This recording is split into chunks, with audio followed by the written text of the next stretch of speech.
Ciao amici, buonasera a tutti. Oggi mi preparo dei moscardini in umido, eccoli qua, splendidi, all'ubriaca. Quindi con un po' di concentrato, prezzemolino, mezzo spicchietto d'aglio, tanta cipolla rossa e soprattutto del vino rosso fermo. Immaginate che vino sto usando, io sto usando un Cannona, ma potete usare qualunque tipo di vino, l'importante è che sia corposo, fermo e con qualche gradazione importante. E il tutto verrà accompagnato con del riso bianco. Quindi un piatto un po' particolare, vi consiglio di seguire la ricetta, farmi sapere nei commenti cosa ne pensate e ci vediamo più tardi per l'assaggio. Intanto continuo a tritare la cipolla e devo dire che questa volta non mi sta facendo lacrimare, per ora, speriamo. Continuo a tritare la cipolla in maniera sottile, quindi ottengo una grana fine. La cipolla, come vedete, è abbondante perché ci sta bene in questo piatto. Una padella capiente con un fondo di olio extravergine d'oliva e comincio a rosolare sia lo spicchietto d'aglio che la cipolla tritata.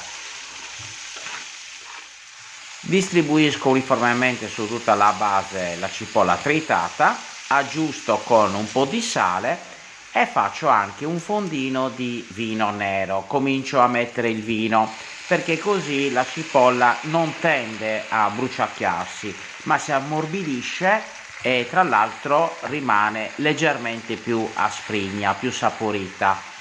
Ecco qua, quindi una bella girata, uniformo tutto e lascio riposare un attimo.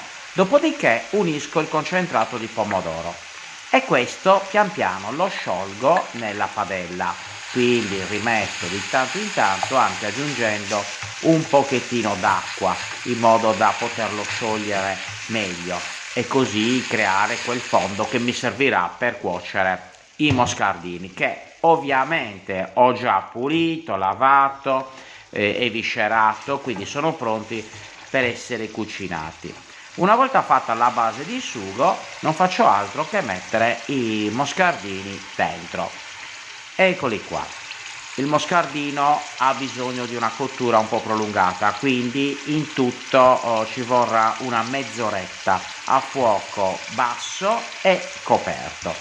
Intanto li metto, ripeto, dopo che sono stati già lavati, puliti e viscerati e tutto, do un primo condimento, quindi una girata, poi un po' di prezzemolo, qualche fiocco di sale e aggiungo poi il vino rosso, in questo caso come vi ho detto precedentemente sto usando un Cannonau, ma si può usare anche, nel caso in cui non l'abbiate, un vino rosso fermo con una gradazione un po' importante.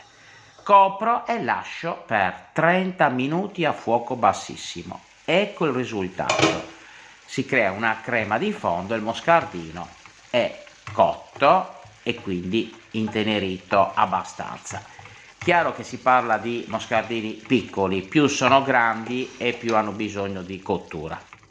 Ora lascio riposare i moscardini e mi dedico alla cottura del riso. Guardate com'è bello, fondo scuro, saporito, veramente intrigante.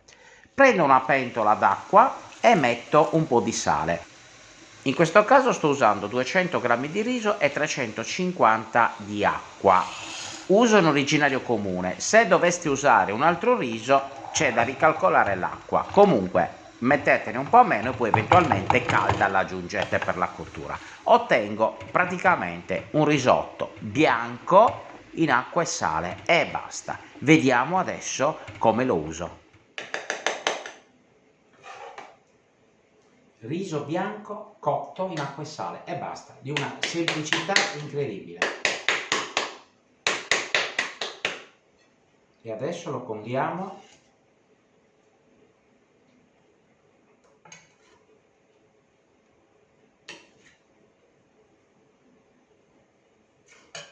ecco qua il piatto pronto e direi che vado ad assaggiare. È molto caldo, i profumi sono eccezionali, volendo si può mettere un po' di prezzemolo, un po' di olio, ma io lo lascio così, integrale.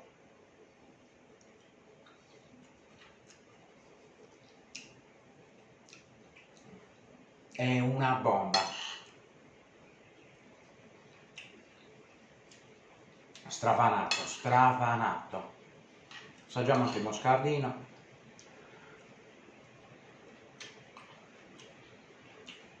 Vabbè, beh, buon appetito.